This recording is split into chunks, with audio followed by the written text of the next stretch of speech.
quedamos en el lóbulo.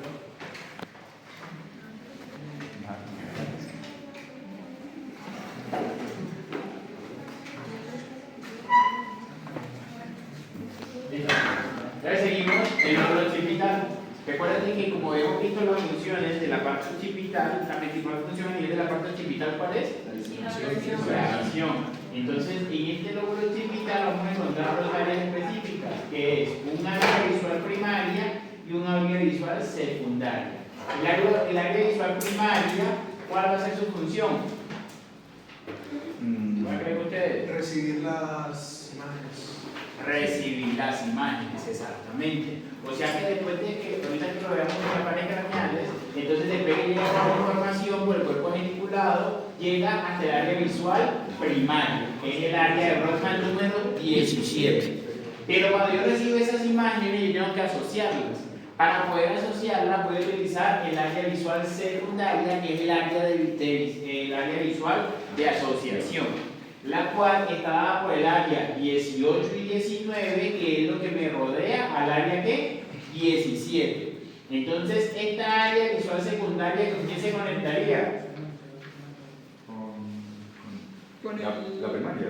No, la secundaria. No sería como cerebro. Con el cerebro. Con el sistema. Con el sistema límbico, principalmente con la parte de lo que es el hipocampo. ¿Para qué? Para poder tener la percepción de lo que yo estoy viendo es lo que está dentro de mi memoria. Entonces, si yo no la conozco a ella puede pasar 20.000 veces por mi lado, que yo no la reconozco. Pero cuando ustedes tienen un amigo, o cuando ustedes tienen, bueno, no sé, le están cayendo a la muchacha y le stalkearon el Facebook, el Instagram, X, bueno, el TikTok, todo lo que ustedes puedan imaginar, entonces uno empieza a pensar, uno empieza a decir, ahora me la encuentro en todos lados. No es que se le encuentre en todos lados, siempre había pasado lo mismo. Siempre caminaba en la misma calle real, que es del parque a la plazuela y de la plazuela al parque. Pero ustedes anteriormente no hacían ¿qué? La asociación. Entonces, por lo menos ustedes acá pueden tener muchos compañeros, pero uno no reconoce a todos los compañeros.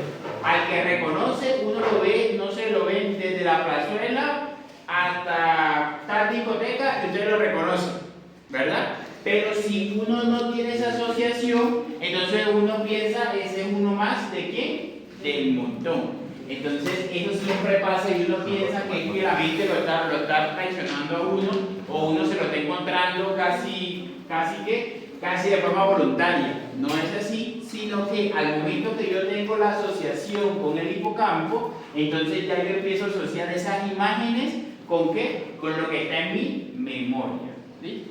Esa área puede ser afectada, por ejemplo, en enfermedades como el Alzheimer. Puede ser enfermedad, sí, claro. Pero, ¿qué se afectaría más en el Alzheimer que la misma área visual secundaria? La memoria. El hipocampo, exactamente. Entonces, lo que va a estar afectado es la pérdida de la memoria desde la parte del hipocampo, que no va a tener fibras que me conecten ¿con quién? Con el área visual secundaria. Entonces, si ustedes tienen por lo menos, no sé, el abuelito que ya sufre de demencia o que sufre de demencia por Alzheimer, entonces ese abuelito a veces se acuerda y a veces no se acuerda. Y puede llegar a cierto punto que en ningún momento se acuerda. Entonces, ese que se acuerde o no se acuerde termina siendo por la asociación con el área visual secundaria. Profe, ¿qué vía o trayecto usa el área visual secundaria con el hipocampo para poder transmitir esa información? Esto lo vemos en el hipocampo porque es una fibra completa, ¿no? Pero sí, profe, afectaciones a nivel de la arteria cerebral posterior van a influir ahí, digamos.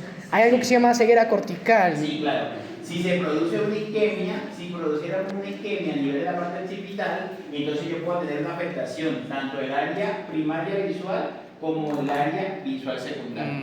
Sí, eso sí. Y por último, otras áreas corticales. De esas otras áreas corticales tenemos la área del busto, que es el área 43. Esta va a estar situada en el extremo inferior del giro postcentral. Esta área del busto, entonces va a estar antes o después del surco central. Sí, 1, 2. Después, Del sur. después del surco central, porque me va a recibir principalmente información de qué tipo.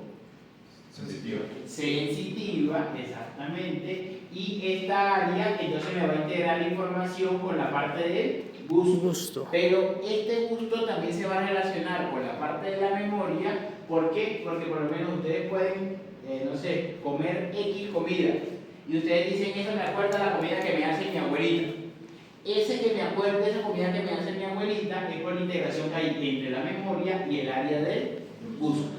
Entonces ustedes pueden, ni siquiera, un ejemplo, no ven un objeto, no ven una comida, pero ustedes saben que ese es frijoles. Entonces, ese que fue frijoles, ¿es por qué? Porque ustedes ya anteriormente han comido frijoles y la asocian entre la parte del gusto y la memoria. ¿Listo? Y por último, el área vestibular. En esta área vestibular está cerca del giro central y está relacionado con los movimientos de la cabeza. Esta área vestibular va a estar relacionada con ¿cuáles núcleos? Con los núcleos vestibulares. Hey, profe, ¿cómo vamos? Mucho gusto, profe, es que estamos compartiendo las propuestas de la campaña, el Consejo Académico, antes para darles a conocer. Entonces, si me regalan esto, A ver, lo que preguntaba ya el compañero. La información ingresa de la parte visual al área primaria visual, ¿verdad? Ahí la información está en crudo, es decir, yo no reconozco lo que yo estoy viendo, sino que solamente tengo las imágenes. Para yo reconocer lo que yo estoy viendo, necesito el área visual secundaria, y esa área visual secundaria se me va a conectar con hipocampo, y hipocampo, por medio del giro parahipocampal, me va a conectar hipocampo con corteza. ¿Listo? Entonces, esa corteza es la que me va a decir, esto es un bolso, o ella es fulanita, o esto es un computador. Entonces, eso me da la posibilidad de yo reconocer cualquier objeto que yo había visto anteriormente. Entonces, un ejemplo, ustedes que están estudiando, si ustedes van al microscopio, en histología solamente identifica lo que ustedes hayan visto, bueno, a veces lo identifican, lo que ustedes hayan visto que anteriormente. Pero si ustedes no lo habían visto nunca, ni lo estudiaron, ni lo repasaron en el atlas de histología, entonces ustedes no van a reconocer la célula que le está mostrando o el tejido que le está mostrando su profesor de histología. ¿Sí? Entonces esa es la función, esta es la forma como funciona. Por último, veamos la parte de los homúnculos ante la dominancia. Entonces, ¿qué son los homúnculos? Es la representación que tenemos. ¿Qué habría acá? la corteza, el surco central. El surco central, exactamente. ¿Por qué sé que hay un surco central? Porque del surco central hacia la región anterior, que es la parte precentral, va a haber función principalmente de tipo motora, ¿verdad? Y en la parte postcentral va a haber una función de qué tipo? Sensorial. Somatosensitiva, o la información sensitiva ya va a llegar a esta forma. Entonces, en este homúnculo es la representación del segmento de las áreas corticales que me dan la función motora o que me dan la función somatosensorial. Entonces, ¿por qué ustedes ven la diferencia? Por lo menos, aquí un ejemplo, miren. Acá tenemos la parte de los dientes, de la lengua y de la faringe, pero acá no tenemos faringe. ¿Por qué?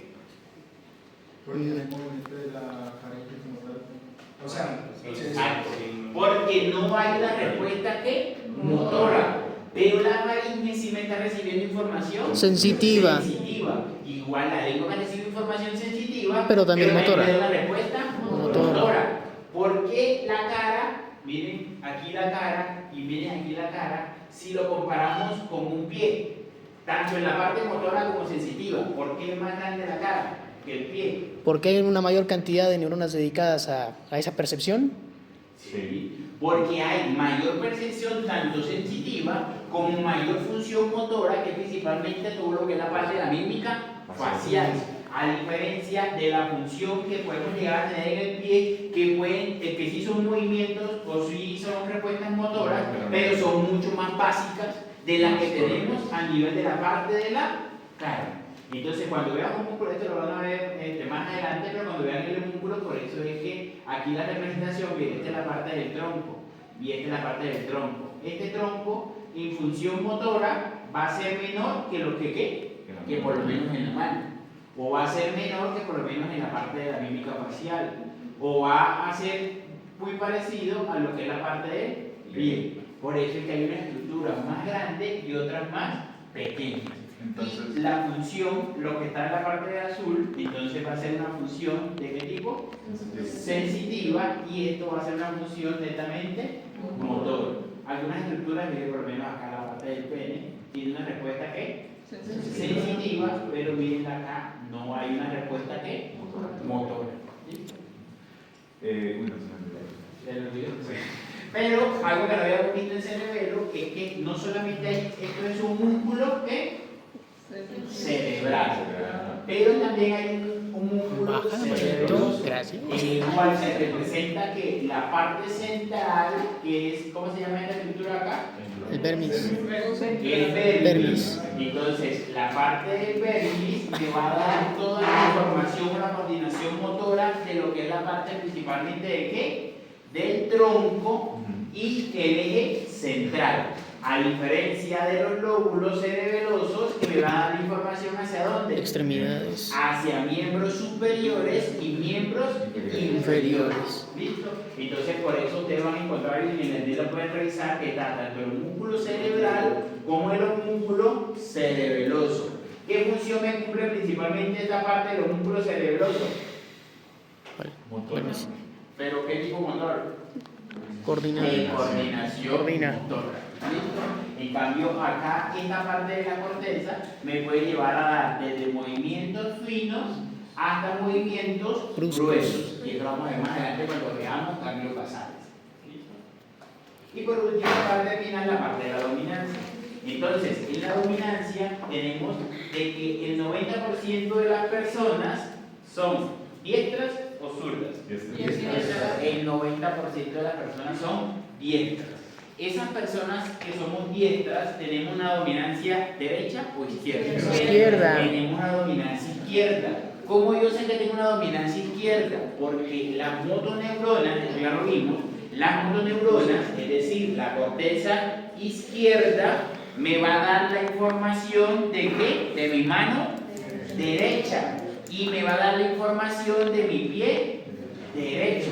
Entonces, esta dominancia cerebral va a ser contralateral a que si somos diestros o si somos zurdos. Pero esta dominancia va mucho más allá. No es solamente dominar la parte, no es solamente de dominar la parte de la mano, sino que dependiendo de mi dominancia, yo voy a tener unas características tanto de personalidad como de capacidad. ¿Cuáles son los más inteligentes? Supuestamente. Los derechos, ustedes. Se supone que ¿Por qué? Los zurdos son los más creativos. se supone que son mejores artistas. Da Vinci era zurdo. ¿Ah? Da Vinci era zurdo. Por lo menos. Entonces, no creativos de que me dibujen, o sea, la creatividad no va en que él dibuje una flor lo más de linda. No, creativos de que él de un problema puede encontrar una ¿qué? Solución. Una solución o puede encontrar hasta un proyecto totalmente ¿qué? Exitoso. Entonces, esa capacidad la da la dominancia ¿cuál? De derecha. Derecha, hemisferio derecho. Los zurdos. Por la decusación de la espalda. Entonces, acá la vamos a ver. Entonces, la preferencia de las manos va a estar dada ¿por qué? Por el hemisferio dominante, igual que la parte de la percepción del lenguaje y del habla. ¿Cuáles eran estas áreas? La de Broca y la de Wernicke. Las áreas de Broca y las áreas de Wernicke. Wernicke. Entonces, esas van a estar en el hemisferio ¿qué? Dominante. En cambio, la percepción espacial, el reconocimiento de las caras y la parte de la música y de la creatividad va a estar en el hemisferio Derecho. derecho, principalmente en la parte no dominante. Y acá vamos a ver una representación. Entonces, la dominancia no solamente me va a dar la percepción de lo que yo realizo, sino que yo también le puedo colocar un procesamiento límbico o un procesamiento cerebral. ¿A qué se debe el procesamiento límbico y a qué se debe el procesamiento cerebral? A la corteza límbica y a la corteza cerebral. ¿Cuál sería la personalidad de una persona que tiene un procesamiento límbico? No sé. Como Más reservado, más planificador, más encuadrado. No, en general. más extrovertido, más social. No, yo diría que más introvertido. No, Más introvertido, menos social. No. Los que son límbicos, ¿cómo sería su personalidad? Entonces, su personalidad va a ser mucho más social, va a tener muchas más características, no porque mira, él era que no.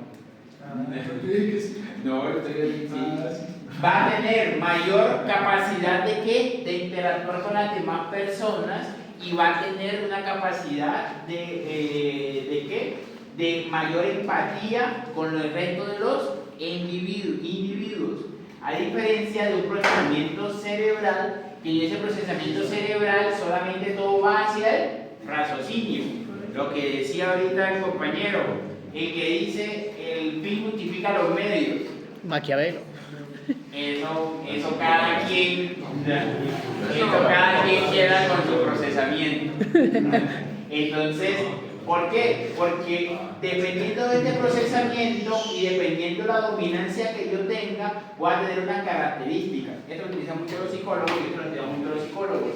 Todas las personas que estamos acá estamos incluidos en uno de estos 4 procesamientos, sea en una personalidad tipo A, B, C o D, en el cual o tenemos un procesamiento cerebral o un procesamiento límbico, y tenemos o una dominancia izquierda o una dominancia derecha.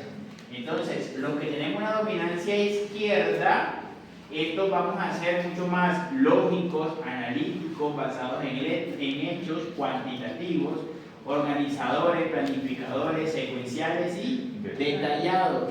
Entonces, ustedes pueden escoger una carrera dependiendo de estas características que ustedes tengan. Entonces, ¿en cuál de estos 4 que deben estar los de medicina? En todos. En el D. En todos. ¿Por qué en el D? Porque Pues vos medicina tienes es de integrar, ¿no? Ah. Y de sintetizar. No, ¿dónde? En el B, exactamente.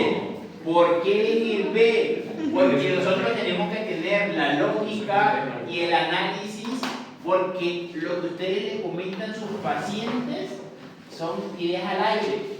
El paciente usted le puede decir, eso, obviamente eso no lo quiere con la experiencia, pero él me puede decir, doctor, es que yo tengo dolor de cabeza aquí en la frente y me muevo y eso se me mueve todo. Yo sé que es una sinusitis. No lo he revisado, no le he hecho la radiografía de una paranasal, ya es una sinusitis. Entonces, ahí yo estoy organizando muchas de las informaciones, pero ¿por qué en el B y no en el A? No podemos ser literalmente. No somos cuantitativos, son más cualitativos realmente. Depende. Porque seguimos un método específico. Ahí sí. Ah, porque no todo puede ser de lógica, eso es muy cierto. ¿Qué pasa? Que muchos de sus profesores van a estar acá. Sí. Los que, un ejemplo, el paciente, cuando el especialista ingresa, el paciente estaba dormido. Y cuando sale el paciente de la anestesia, ya no hay nadie. ¿Dónde está ese profesional? Acá. Él entró, hizo lo que iba a hacer y suerte con el paciente. ¿Verdad? Nosotros no debemos ser así. De poder, se puede. Pero no debemos ser así porque siempre nosotros tenemos que tener una empatía con la otra persona. Entonces muchas veces, y de casualidad estaba pasando en el hospital de Pamplona y me dicen unos internos que yo estoy coordinando los internos aquí en el hospital. Es que el doctor entra, cuando el paciente ya está dormido, yo soy el que cierro y el paciente nada más me vio a mí. El paciente nunca vio al doctor. Para la mente del paciente, por ejemplo, si es un paciente del campo, ¿qué va a pensar? Me operó el interno. Me operó, exacto. Me operó el interno, porque el interno fue el que le hizo el ingreso en urgencia, el interno fue el que le dijo, tranquila, te vamos a pasar la cirugía. el interno fue el que la vio, tranquila mamita, no pasa nada. Y cuando se despertó, ¿quién estaba de nuevo? El interno. Entonces, esa empatía es lo que muchas veces nos hace falta. Entonces, siempre lo ideal es que estemos en este grupo. Pero ¿qué pasa? Que muchas veces, dependiendo, cuando ustedes sean especialistas, dependiendo de esa especialidad, pueden estar acá o pueden estar acá. Un ejemplo, los ortopedistas a ellos no les interesa nada más les interesa su camioneta de 400 millones de pesos. Sí, claro, un ortopedista se puede ganar 100 millones en un mes. ¿Por qué? Porque ellos solamente hacen la osteosíntesis y chao al amigo. A ellos no les interesa si ese brazo volteó, no volteó, si se mejoró o no se mejoró. A ellos les interesó fue la facturación de qué? De la osteosíntesis. Entonces, y es más, que ellos se lo dicen a los pacientes. Bueno, ahora la recuperación es de fisioterapia. No, no mejoré. Ahora se la pasa al fisiatra. Y el fisiatra lo recupera. Y ya. Ellos no tienen que ver con nada. Entonces, ellos estarían mucho más en esta parte que analítica y basada en hechos. Para ellos, ¿qué era lo importante? Poner la placa. Ya ellos la pusieron. ¿Cómo le va a usted o usted a qué se dedica? Hasta que no me llega a mí mi interés. Entonces, eso, y así. No solamente en la parte de medicina, sino en las diferentes carreras. Entonces, un ejemplo, si yo voy a estudiar artes, ¿dónde estaría? En el C. En el C, sí, exactamente. Estético. ¿Por qué? Porque, exacto. Por lo menos si ustedes me preguntan a mí qué sé yo de arte, no sé nada. Pero las personas que saben de arte van a una exposición en Bogotá de cuadros y dicen, este color expresa miles de cosas. Esas miles de cosas solamente se lo expresa a él. Porque usted me dice, si yo doy $1.000.000 por ese cuadro, no lo doy. Así lo tenga, no lo doy. Pero para los que saben de arte, sí lo da porque lo vale. Porque ese cuadro expresa lo que ellos dicen que expresa. Entonces, ellos tienen una característica más de qué? De sexo. Entonces, por lo menos de los ingenieros. Lógicos. Los A. Ellos van los A. Los ingenieros para construir un puente no tienen que tener sentimientos de nada. Ellos hacen su cálculo, montan su programa, montan sus planos, Y chao. salió al amigo. Si el puente se cayó o no se cayó, eso no es el problema de él. Entonces ellos van a qué? Solamente a lo lógico. Entonces muchas veces nosotros vamos en contra de la corriente. Un ejemplo es que, o sea, se lo coloco por lo menos, yo estudié una maestría de epidemiología y había compañeros que en las reuniones decían, es que a mí no me gustan los números. Repito, ¿cómo va a estudiar una maestría de epidemiología si no le gustan los números? Si todo lo que nosotros hacemos es números. Entonces, y también pasa acá, muchos, ustedes pueden tener habilidad del mundo para X cosas, pero la están perdiendo ahí sentados. ¿Por qué la están perdiendo sentados? Porque su mamá quiere un hijo médico. O su tío que le paga la carrera quiere un sobrino médico. O usted es la única esperanza de un médico en la familia. Ese soy yo. Pero usted pudo haber sido un excelente ingeniero. Es más, el mejor ingeniero de petróleo del mundo puede estar sentado acá. Pero yo, por dejarme llevar de mi entorno, entonces no puedo todas mis atributos, todas mis cualidades, sino que no los exploto.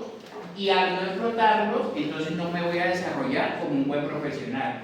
Eso muchas veces uno tiene que preguntárselo en el paso de los 6 años. Me sale un décimo. No es el décimo. Mire, por ejemplo, he tenido compañeros suyos internos. Por lo menos tuve un compañero que a él le gustaba la biología. Y él literal se graduó para dar el título a la mamá. Y yo le decía, pero ¿cómo así? O sea, aparte demoró miles de años. Pensé que era bueno. No era bueno. ¿Por qué? Por lo mismo, ¿cómo tú vas a ser bueno en algo que no te gusta? A pesar de que biología tiene que ver con medicina, pero la biología es lo micro, no es lo macro que ustedes ven. Y él seguramente, si la mamá lo hubiese dejado estudiar biología, hubiese sido un excelente biólogo. Y pues, bueno, supuestamente va a estudiar biología molecular, que lo puede hacer por la parte de la medicina. Pero él nunca ha ejercido, y hace 2 años que puede estar en Colombia. O sea, no hizo rural, o sea, a él no le interesa. Entonces uno llega y hasta ese punto termina llegando muchos de ustedes. Entonces, ¿y por qué por lo menos muchas veces cuál es la queja más típica de su familia? Es que fui y el médico me contestó con 1000 palabras, con 1000 piedras en la mano. Porque a él no le gusta ser médico. Porque para ser médico yo tengo que escuchar 18 problemas, por lo menos ahorita en la tarde hice 18 consultas. Son 18 problemas diferentes que, ay doctor, es que pobrecita mi hija.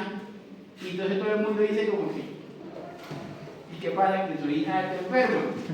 ¿O qué pasa? Entonces, por eso es que va la parte de qué? De la empatía. Porque si yo no le coloco la empatía a la carrera, entonces nunca voy a ser un excelente médico. Eso tiene que tenerlo muy presente. ¿Alguna pregunta hasta ahí? Por ejemplo, el tema de habilidades blandas entraría como en ese círculo, ¿no? Es que uno puede desarrollar otros componentes a pesar de que sea, digamos, una persona tipo B. Sí, claro. Eso pasa mucho, por lo menos ya cuando ustedes son especialistas no tienen más nada que hacer. Entonces, no, yo voy a hacer un taller de...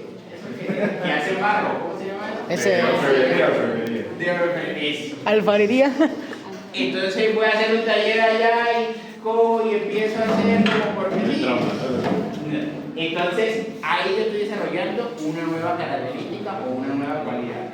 Como Nether pintaba todas esas cosas. Bueno,